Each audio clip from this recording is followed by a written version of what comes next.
This is the Australian Mobile DJ Podcast. In this series, we'll talk to them, get to know them, and learn from them. And here's your host, DJ Bevo. I think this guy is living the dream when it comes to being a DJ. He is a DJ. He bought his own nightclub, and it's in Maryborough, The Cry. You might have been there. Let's welcome DJ Trendan to the podcast. G'day, Trendan. How are you, mate? Hey, Bevo. I'm doing really great, thanks. You just told me you're living the dream, mate. You just got out of bed. It's 33 degrees in Maryborough, and you're sitting under the fan, ready for the interview. Yes, lovely Queensland afternoon. Wouldn't expect anything less. So things are starting to relax a little bit more in Queensland. Are we seeing a return to the dance floor just yet inside clubs, or is it still pending? Not inside, but we have been lucky enough to get outside dance floors happening as of last week. So that's very exciting. So you spinning some tunes, or are you letting the musos take care of that? Oh, last weekend I spun some tunes. First time that I actually played to a proper dance floor since March. So that was very exciting. I actually did two last weekend. I did a high school formal on the Friday night and then the nightclub on Saturday, and it was awesome. Let's talk about how you got into being a DJ. Did you also have a community radio show, or did you play music, or you were just you worked out you couldn't play music and you decided to become a DJ? What's the story about your beginnings?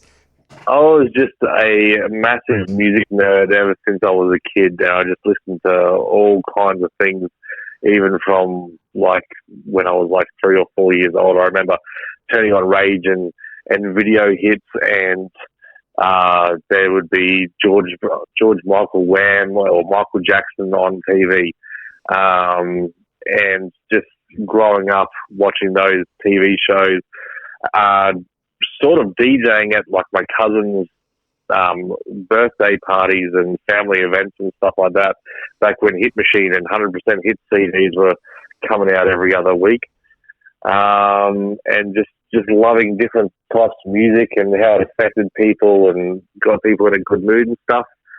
And then as I grew older, I got into the club scene a bit, and I was buying Wild CDs and Skits Mix CDs and stuff like that. And because I was going out to the clubs every week, made friends with some DJs who took me under their wing, and here I am. Whereabouts were you growing up? What area, and what sort of clubs and DJs were you meeting? Well, still where I am now, so in Maryborough and around the Fraser Coast. So I met the DJ that I actually own the nightclub with now, Steve. He was one of the biggest DJs in the area back then before he retired, and then I pulled him back into the game when we bought the nightclub. There was him. There was a couple of DJs at Harvey Bay as well when I worked. I worked at a venue there called the Beach House, which is still open today, but it's now different to when I used to work there. The building's been knocked down since I worked there and has been rebuilt, so I was DJing there 4 nights a week as well, and also at the Criterion Hotel, which I now own. How did that come about? Because I find that fascinating that a DJ bought their own nightclub so they could basically, do what they love all the time. Yeah, so, well, after buying it, I found out it's not all about DJing anymore, but I've worked at the Criterion Hotel in various roles, mainly the DJ since about the early 2000s. Learnt a lot about the various managers and owners that went through there while I was working for them. I basically paid attention to what they did well and what they didn't do too well, and got a lot of experience doing other things like stock control and other things that DJs don't normally do. And then it came up, the business side of things came up for sale about 6 years ago now, and the owner at the time thought, Trendan's been here a long time, we'll offer it to him. So it was offered to me at what I thought was a reasonable price, and I gave my friend Steve a call, who was the guy that taught me how to DJ, because I didn't want to get into it by myself because I thought it was a bit too much. But I called him up and I said, hey, how would you like to own a nightclub with me? and he was interested, and it turned out to be the Cry, which he was attached to as well. And, we've been in there for about 6 years now. The Criterion Hotel is one of the oldest hotels in Maryborough. It's a town full of pubs, but one of the remaining ones that still trade as a hotel. It's got some interesting beginnings, and I believe there's some guests that hang around after hours as well in the hallways upstairs. In other words, there is some ghosts, some haunted tales to tell. What do you know about these ghosts, and have you experienced them in your late night time there at the club? Oh, yeah. Well, I do think that it's actually haunted. People might think I'm a bit kooky, but they ask me straight up, and I say, yes, it's haunted. I've had a lot of different encounters there. My first one was actually when I was DJing there, way back in probably around the mid to late 2000s. This was back when the hotel had accommodation there, and there was a caretaker, janitor, cleaner that lived there upstairs, and he passed away of old age, unfortunately. But he always used to come down at the end of the night, so about 2:30, just before we closed, and he'd come down to start cleaning the nightclub, and he'd always come up to me and say, I always know when it's time for me to wake up and start coming down to clean when I hear you play your bloody boom boom music, which he referred to, like, back then it was like good old like skit mix techno type stuff is what he called that. So anyway, after he passed away, I was doing a particular set of that kind of stuff, and back then that's when we were using the good old I forget what model they are, but they were the Denon CD players that had like the long controller part, and then like the CD player was like a dual separate player connected to the controllers with like a lead. Anyway, we had them sitting up on a shelf, and I was playing boom boom music as he referred to it, and these CD players had been sitting there in the same spot for about 4 years, hadn't moved. But I was playing boom boom music in a space of about 30 seconds. The whole CD player section moved like the whole length, so about a foot forward and dropped down onto the mixer. Wow. For no apparent reason. It hadn't moved at all like previously. Nothing had changed at all. So I just put that down to the fact that that my friend Ian was there telling me to stop playing the boom boom music that he didn't like so much. So I said, all right, Ian, no problem. I'll change it over. So what was he into? Do you remember? Sorry? What music was he into if he didn't like boom boom? Oh, he was heavily into Shania Twain. He loved Shania Twain. Man, I feel like a woman on repeat. Oh, definitely, yeah. So I don't think I quite switched it up to Shania, but I did change it from the boom boom music. Wow. Do you remember what you flicked over to? Probably something like R&B or something else that was big at the time. Okay. So, yeah. Not only, like as mentioned, it's haunted and you've had that experience, but you did actually have a psychic come through and tell you some of the things she was picking up. Yeah, that was crazy. That was actually your doing, Bevo. Back when you worked up here at what was it then? CFM, Hit FM. Dropped in with the psychic, and that was amazing. Michelle, when she came and went through a tour through the building.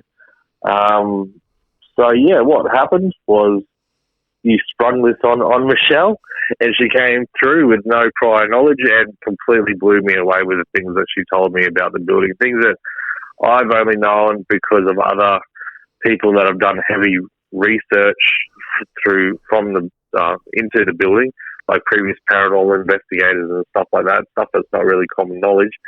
But Michelle came through and pointed out certain rooms that incidents had happened in, like the room that Ian passed away in, the room across the hall from there where there'd been a few suicides over previous years, going back into like the early 1900s and stuff like that. That really gave me the shivers when she did that. But that was amazing, yeah.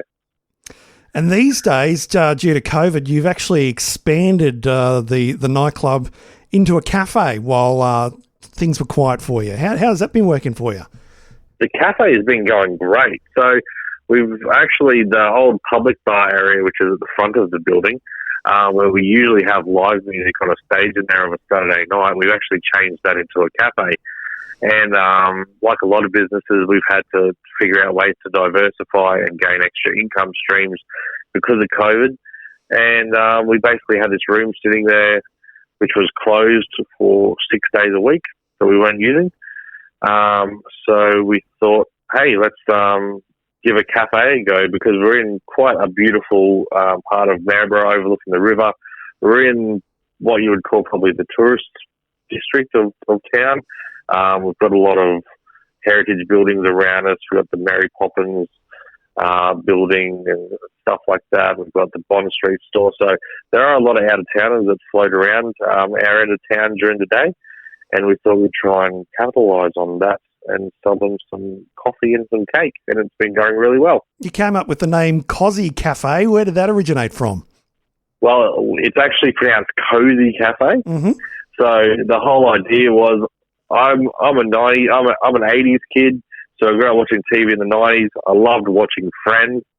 So basically, I wanted to go for that Central Perk vibe. So get in there with your friends, get all cozy, and chill out, spend some time together, have a chat over some coffee and some cake, and just basically come and be social and make it a place to hang out with all your friends, basically. So good to see that you're using your brain and you're, going outside your comfort zone when it comes to running a business, and you've turned the nightclub into a cafe during lockdown. What things have you learnt being a cafe owner? Did you know how to make a coffee prior? No, and I still don't know how to make a coffee. I'll leave that one up to my my baristas and my cafe staff, who can do it so much better than what I ever could. So that's their area of expertise. One day I'll give it a go, but I'm not a coffee drinker, so I wouldn't know if it's good or bad. I'll probably burn it. I know you can ruin the coffee, you can ruin the milk and stuff like that. It just seems far too stressful to me. So I'll leave that to the experts. Do you serve up breakfast there as well? Yeah, we do. We don't have a full breakfast menu, but we serve on the weekends. We do pancakes and we do muffins, similar to the fast food places, but ours are so much better. We use fresh ingredients and stuff like that. So we have sausage and egg muffins, bacon and egg muffins. We have quiches, and then for lunches and stuff, we do a whole variety of pastries. And if you're ever in town, our nachos are the best nachos that you've ever had. That's it. I'm going to jump in the car and head up for the weekend. Sounds good to me. You need to try them. I will join you and have some with you. Yeah, it's a long time since I've seen you. It's been over a year, so might have to come up. Time flies when we're all locked down, doesn't it? Absolutely. Trendan, thank you so much for joining us on the Australian Mobile DJ podcast. Thank you so much, Bevo. It's been awesome having a chat to you and catching up. The Australian Mobile DJ podcast was hosted by DJ Bevo and produced by Matt Fulton Productions.